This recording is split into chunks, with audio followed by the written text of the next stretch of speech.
Straight on, am I? Great. The floor is yours. Ladies and gentlemen, I'm very pleased to have this opportunity to be here this evening. The last time I addressed a conference such as this was at the annual conference for the Institute of Actuaries. So it's good to be back in front of a live audience. I'm proud to be speaking to you as the chairman of the BBC. A couple of years ago, in his McTaggart lecture, Armando Iannucci called public service broadcasting one of the best things we've ever done as a country.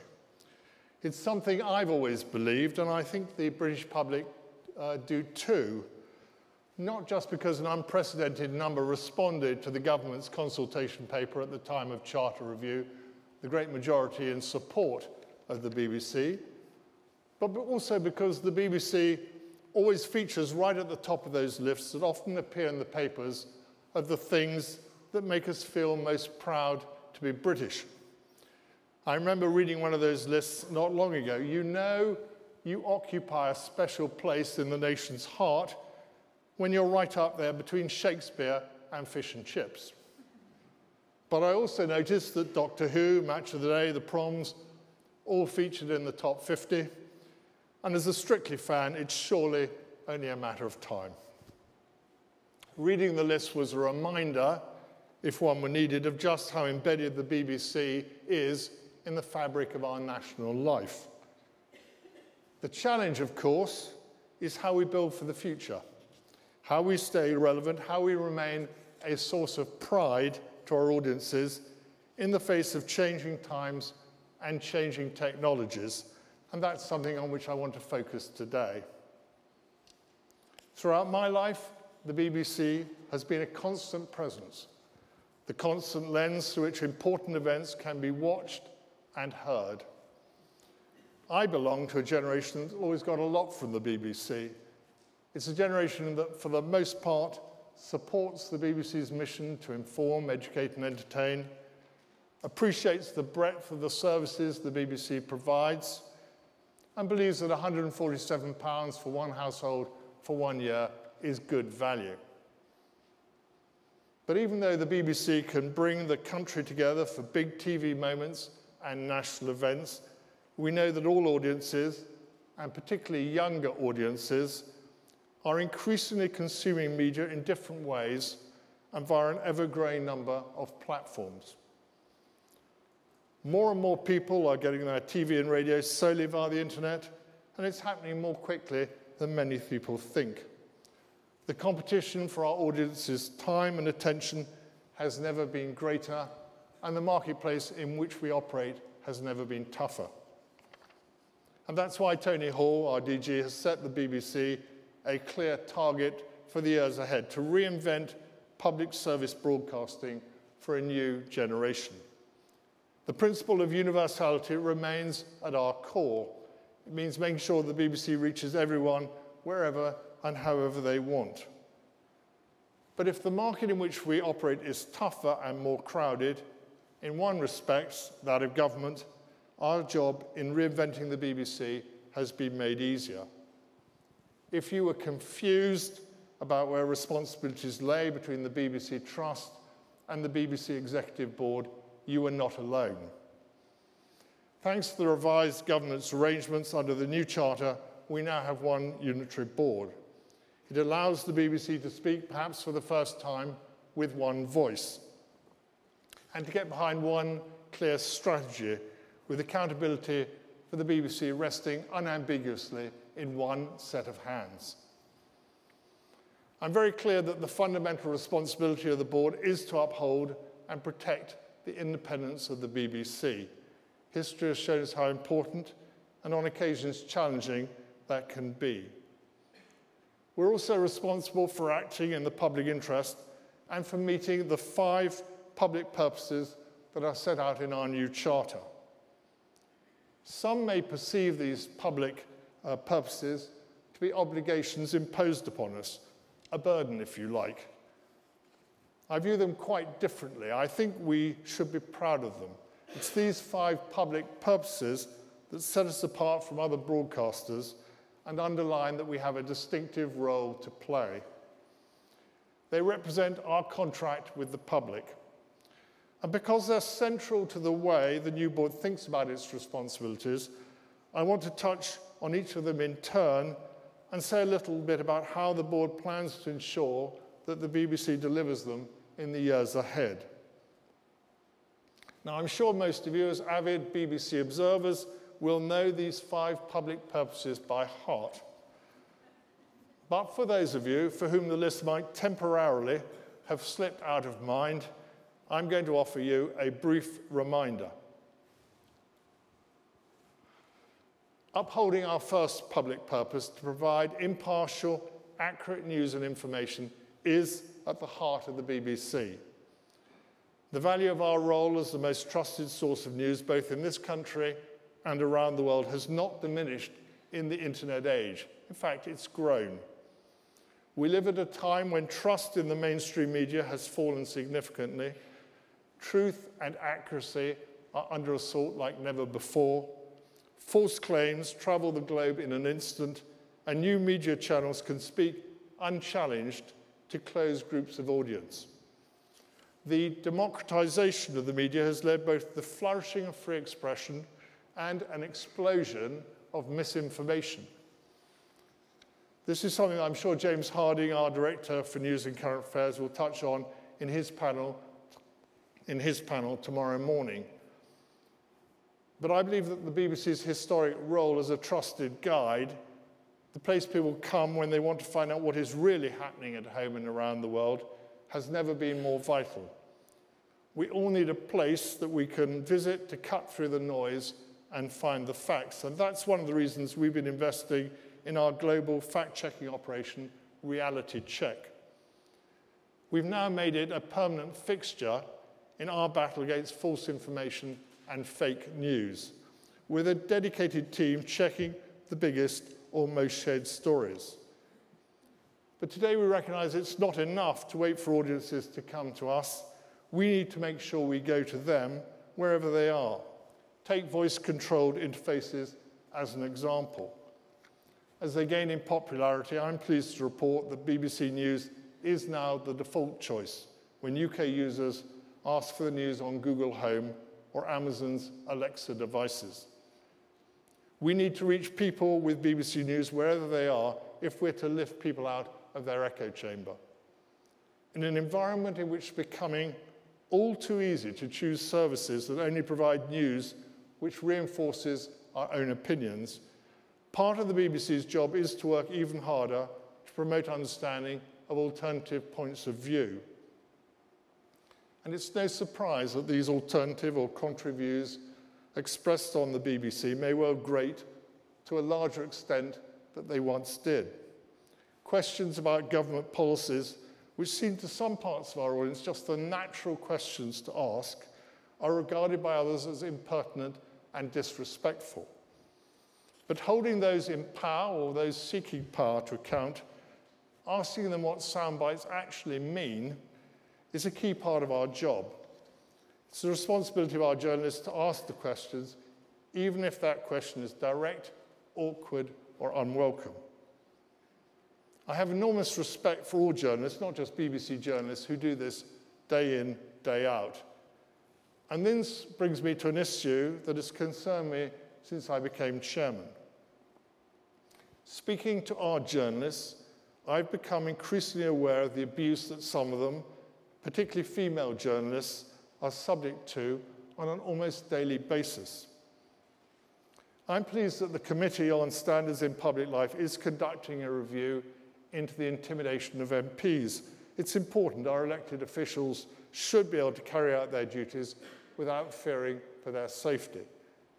But we must also support our journalists and call out the abuse that they are receiving. These days, there is much more abuse. It's increasingly explicit and aggressive, and much of it occurs online. We welcome the work the government is doing to tackle this, and I'm following closely the efforts of Twitter and Facebook, amongst others, to clamp down on the perpetrators. But some of this abuse also occurs in plain sight, at press conferences, and political gatherings on all sides. Politicians cannot stand by and watch. They must confront any abuse and make it clear that it's intolerable.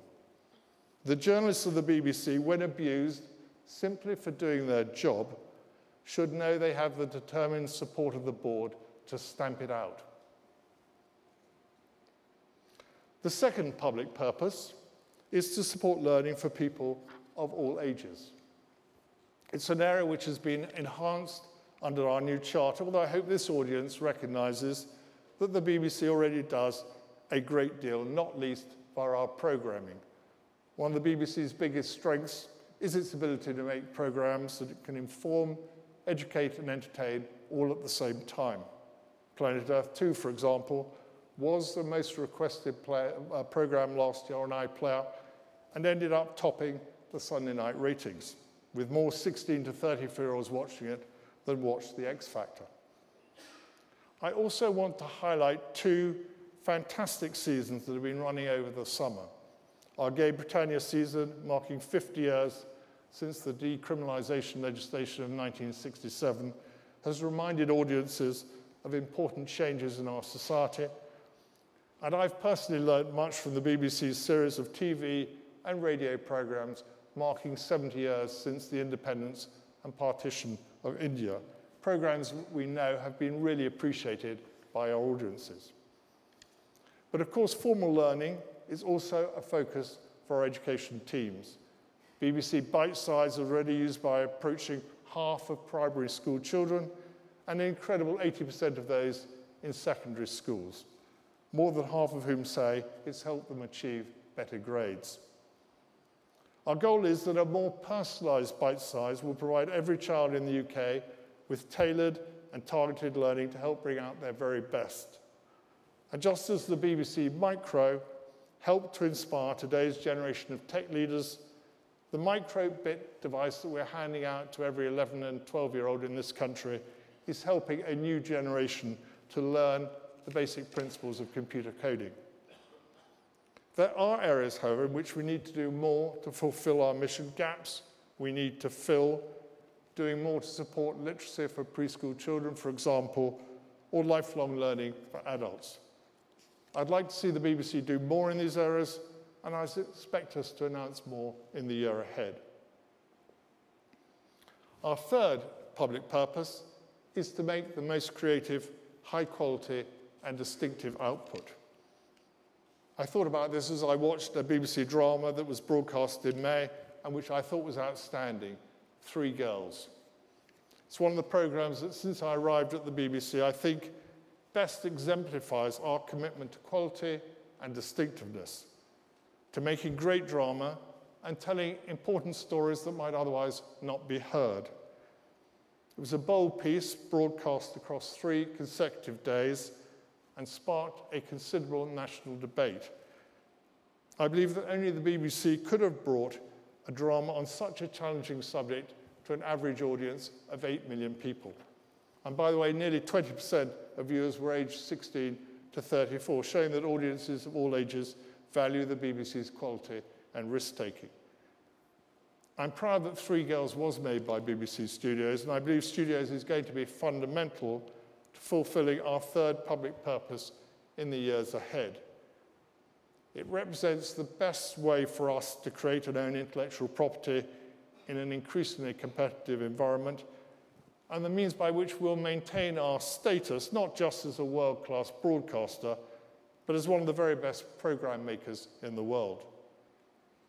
It therefore won't come as a surprise to you that ensuring BBC Studios is a success is one of the key objectives that the new board has set itself.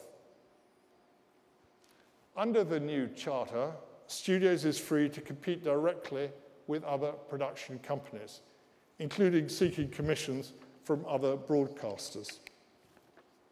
It was an inherent part of this charter arrangement that the competition should proceed on as level a playing field as possible, with Studios not being subsidised by the public services activities of the BBC, and for existing BBC Studios commissions to be open to a contestability regime. As part of the level playing field, it was agreed that studios, like other production companies, would not be required to disclose the pay of those who worked for it. So this exemption is not, as some have described it, an inadvertent loophole. It's an integral part of the competition arrangements, and so far as the BBC board is concerned, an important point of principle. And whilst I'm on this third public purpose and the subject of distinctiveness, I'd like to make one further comment about how we achieve it. We have started to build a strong relationship with our regulator, Ofcom, built around respect for each other's duties. I look forward to the final operating license being published, which is an important part of how the BBC is being held to account. My observation, based on experience from working in other regulated industries, is that box ticking is the enemy of creative thinking and, in general, of good consumer outcomes. Attention is paid to meeting the specific requirements of the individual box, not to the sum of the parts, or to the overarching principles that determine strong consumer outcomes. Now, turning to the broadcasting industry, the challenge for all of us will be to strike the right balance between being held to account whilst having creative freedom to take risks, pursue original ideas, and achieve distinctiveness. In principle, we should want a broadcaster's performance to be judged by assessing outcomes and impacts for audiences rather than by prescribing inputs. This is not a plea from me for doing away with large parts of our regulatory regime or our quota system. I recognize that in large part it's appropriate for the BBC with our privileged funding model and public obligations. Nor should it be seen in any way as a wish to reduce these obligations, quite the reverse. I hope the focus of this speech demonstrates the strength of my commitment to ensure the BBC meets these public purposes even better. However, it is a plea for me to make sure that we get the balance right between accountability and enabling creativity. In particular, I am concerned about quotas that relate to hours of broadcasting, since the driver here is around quantity, not quality. A charter which places distinctiveness at its heart and then backs it up with a license full of hourly quotas is a contradiction that's likely to end in failure. Quotas relating to resource, on the other hand, in particular to financial spend, are likely to be better drivers towards distinctiveness, although even they can never be guarantors of desired outcomes. The board will keep a close eye on how the operating license works in practice to ensure the BBC maintains creativity and distinctiveness at the heart of what we're doing. I'm going to turn now to our fourth public purpose, to reflect, represent, and serve the diverse communities of all of the UK's nations and regions. We know how important it is that our audiences see themselves, their lives, their communities reflected on the screens and on air. Earlier this year, the BBC announced its biggest investment in Scotland, Wales, and Northern Ireland for decades. And in the annual plan we published in July, we set out our creative plans for all three. We already make more programmes outside London, both in absolute terms and as a percentage of total output, and broadcast more local and nations output than other broadcasters. But this new investment will help us rise to the challenge of better reflecting and representing a changing UK. And later this year, we'll also present our plans for enhancing our local radio services that are celebrating their 50th birthday. But when it comes to making sure we reflect and serve all our audience, diversity in our workforce is a major priority. Already the BBC is one of the most diverse workforces in the UK, more diverse, I believe, than the civil service and any FTSE 100 company that has published its figures. The targets we've set ourselves to reach by 2020 are among the most ambitious and stretching of any organisation, and we're making significant headway. But we are acutely aware that there is much more to do, not least on gender.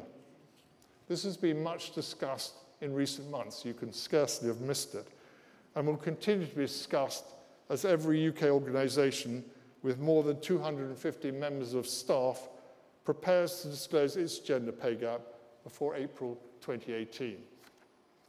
We're confident that when we do publish our own gap in the next few weeks, we will prove to be significantly ahead of the national average. But we also know that the BBC should be a standard bearer, and we are determined to lead the way, and that's why the Director General has committed to closing the gender pay gap and ensuring an equal split of men and women in all presenting and lead roles. He's also set out what we're doing to identify any issues of fairness and tackle them straight away.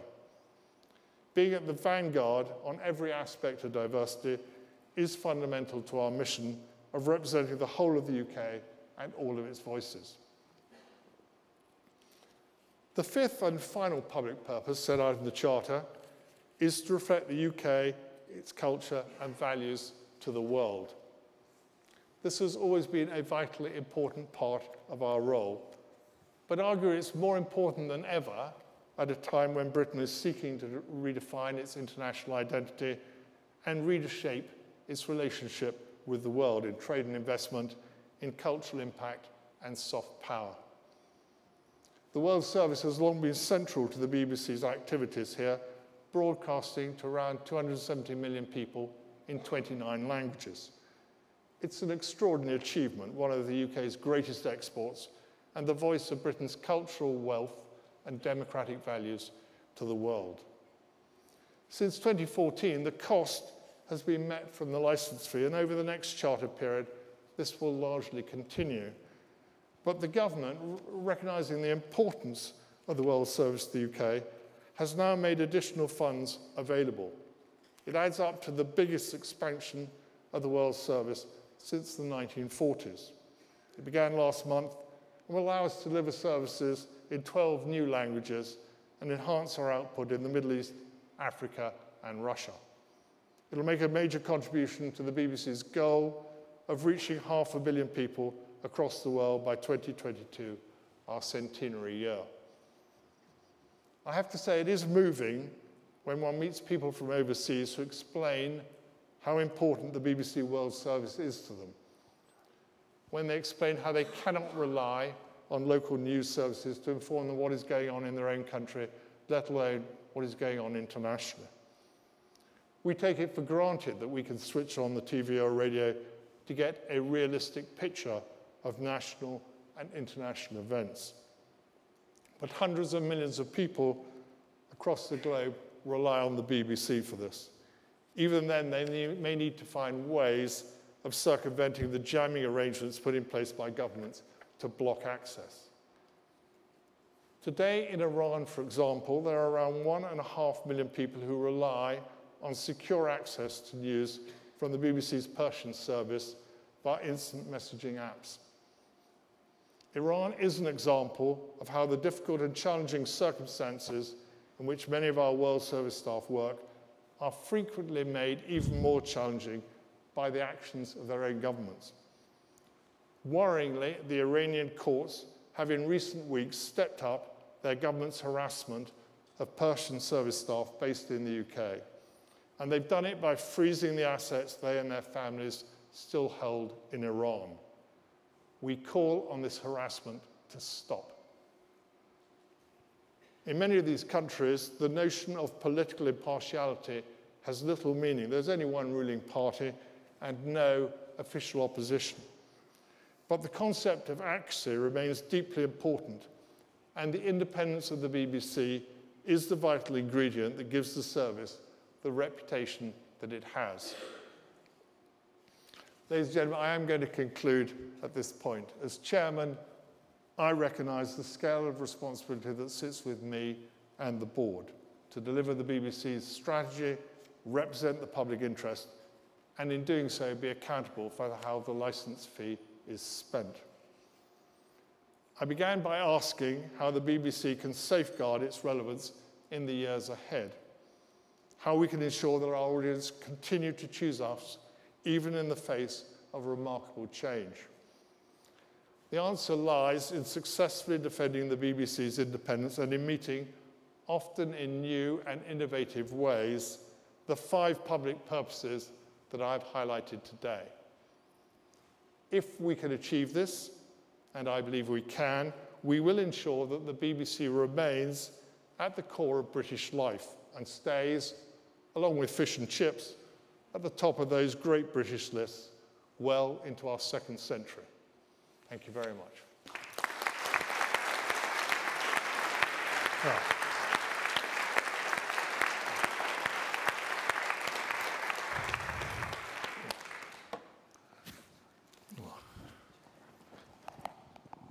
Thank you.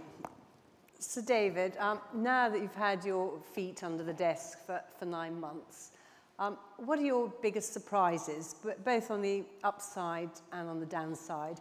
What was pleasant and what was not so pleasant? I think the first thing to say is I have really enjoyed my time, appointed in January, and it's been a pleasure. And I hoped it would be. I wouldn't have applied for the job if I thought it was all going to be entirely miserable. But, you know, I find it fun, and I've particularly found the people I've had to deal with welcoming, open, not at all defensive, buy into the public mission that I've set out, enthusiastic about the future of the BBC, convinced that, well, we had great years, some great years lie ahead. So it's been a pleasure, and I've had a chance to go almost everywhere around the organisation. So I've enjoyed the openness. I've also enjoyed putting together the new BBC board. There's some who, one individual comes from the old BBC Trust, 2 came from the executive board, which rather anonymously had non-execs on it. But we have also recruited a large number of, or a significant number of new faces. It's been a pleasure to work with them and build the new board. So that's gone well, although I now come on to the second part of your more difficult part. What have I not enjoyed? What's been more challenging?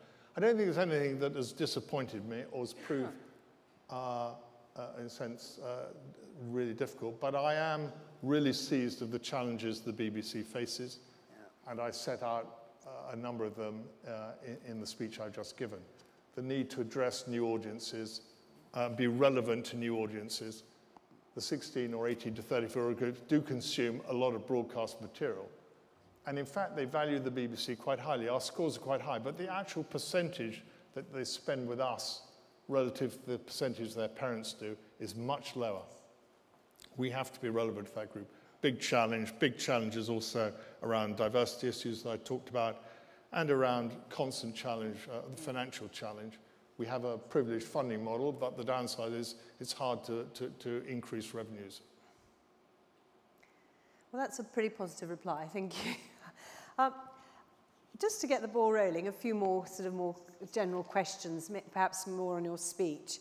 The BBC studios, so you've mentioned you've set them free to compete in an open marketplace. But do you think there's an inherent conflict between the hard commercial reality of grinding out those margins and a truly world-class, creatively excellent product, you know, the cost of perfection?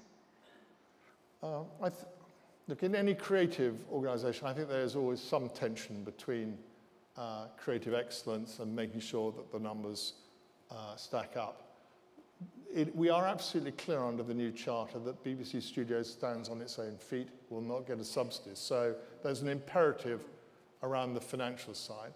On the other hand, the imperative is equally there on the creative side. They will not win the commissions from Charlotte Moore and the commissioning team unless they show the same degree of creativity, flexibility, and a cost structure which matches the best of the indies.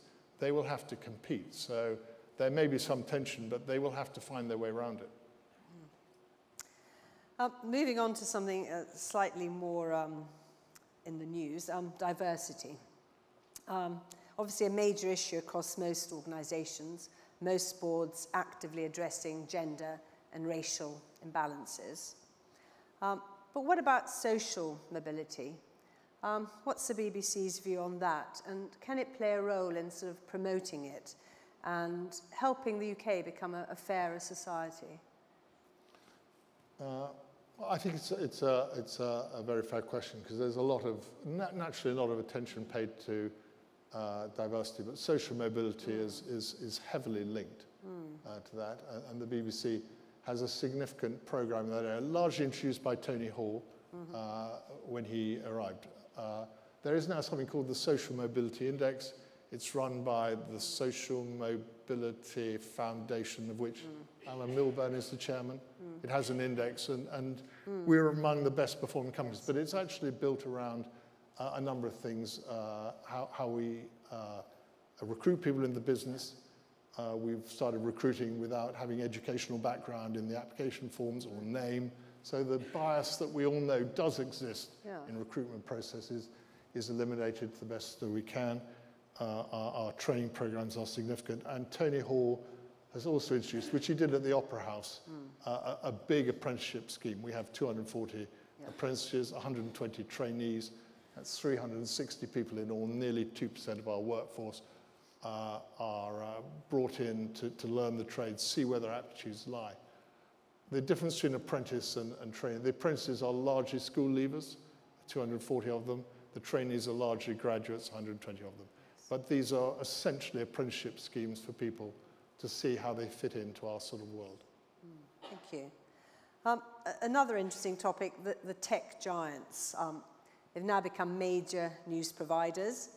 They're attracting over 70% of all ad spend, and yet they remain unregulated. What's your view of this, especially in a world of sort of fake news, echo chambers, terrorism? What do you think about that? Well, it's an excellent question to ask Karen Bradley when she's here tomorrow, or Sharon White. These are essentially finally government issues for Karen and for Ofcom in large part. From our perspective, we operate in the belief that everything we do online is regulated. So our code of standards, our editorial guidelines cover everything we do, whether it's on TV, radio, online. So we, from the board's point of view, regard ourselves as regulated. Do I, in principle, think that it would be good to see other social media within the net? I don't know. And anyway, even if I thought it was a good idea, even if I thought it was very hard, in fact, to achieve, you squash it down there and it builds up elsewhere. So very difficult. And when you're into online, and this is one of the sensitivities you could explore with Sharon, I think they're very concerned about getting into online, which takes you into the world of newspapers. Yes. Yeah. Well, of course, the BBC with BBC Online is the largest online newspaper in the country. Online service. Yeah. So you're in the newspaper business as well. Moving to other mainstream media, the BBC, like all other traditional media outlets, trying to capture the elusive 18 to 34-year-olds, the millennials who are hooked, addicted to social media, the way our generation was to nicotine, I guess. But isn't there a risk that your strategy to attract these elusive kids alienates your older audiences, you know, the core audience that's attracted to your old-fashioned values? I think the risk is minimized in the sense that we are clear that for the foreseeable future, we will have to ride two horses. We need to be relevant to the 18, 34-year-olds, although we need to be careful not to classify this entirely by age. Loads of silver surfers, loads of people who, you know, well above the age of 50 are spending a lot of time online and access our services in those ways. So we shouldn't totally look at this through an age lens. Nevertheless, we are going to have to ride two horses, and the good news for those in the audience who are above 50, if they've reached 50 in good health, I can tell you, having spent time in the life insurance industry, your life expectancy is very high. And you may well be an avid consumer of the BBC for another 40 or 50 years, and many of you will want terrestrial linear services alongside online. So I don't think we should categorize it totally. We will, for a long period, I think, need to ride both horses and provide our services in as wide a spectrum as possible. Mm-hmm. And lastly, sort of looking at the world, the globalization and the world services role. It's seen as a voice of authority, a beacon of truth. Are there any geographies in the world where you'd like to enter and sort of shine a torch at sort of corruption, on keeping power in check and democracy, all those things? There are, and this has been the debate we've had with government in the last year or two. The new funds that I referred to in my speech are for providing services in 12 new languages. We want to be in Korea. We're likely to be jammed in Korea, but we will work very hard to get into North Korea. We've just introduced, or within a month or so, introducing our service in Pidgin. I don't know if anyone speaks Pidgin. 75 million people in Nigeria speak Pidgin. It's an important language. So Pidgin is one of our new services. Right. Also in Russia, we're spending more money. So I think that that's a debate which we've had and reached agreement with the FCO on the languages and countries we will now follow. Thank you very much. I think we can open it to the audience now. Any burning questions for Sir David? Start in the front row, lady in the front row, second row.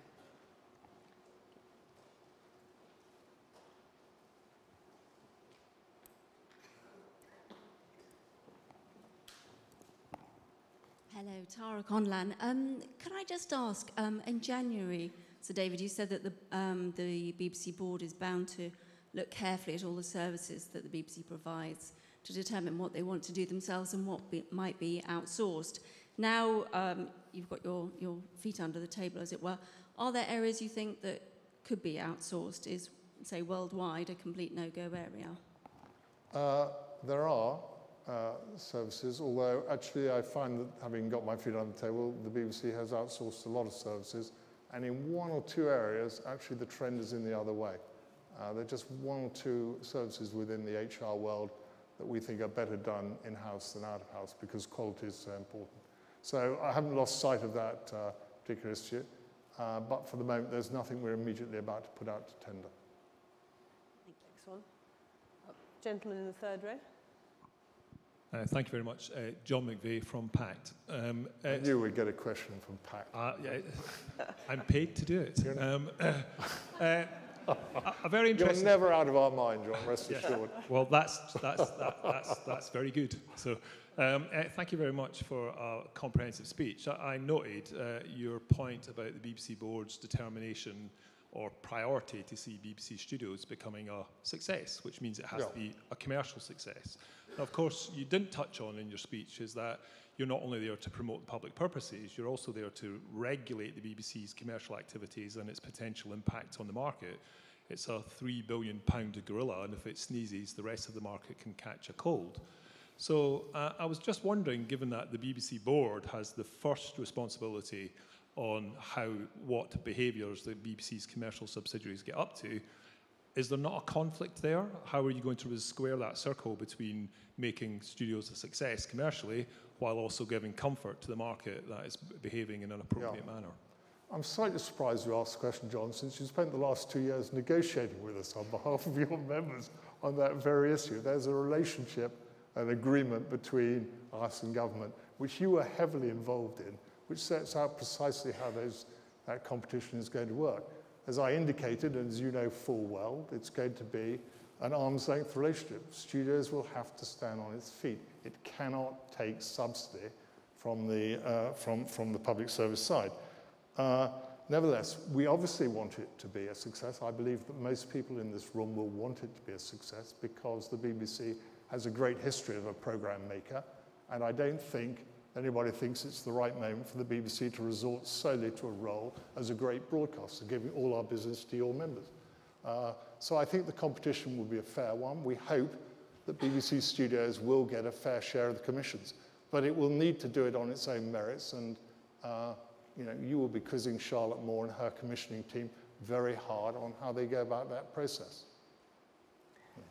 We've got less than a minute. We have to move on. Right, next question. Gentleman in the glasses there. Hi, Chris Curtis from Broadcast. David, you and Tony Hall have both talked about closing the gender pay gap.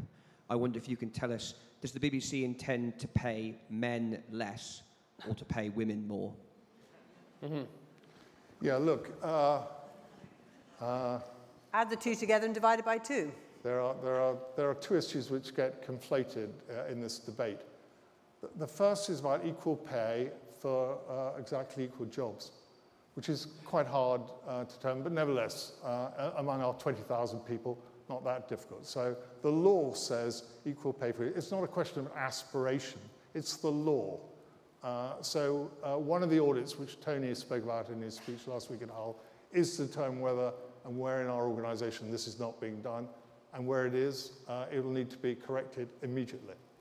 There's then a much bigger issue, which is generally called to be the gender pay gap, but it's a much greater issue, and it arises for societal and organisation reasons.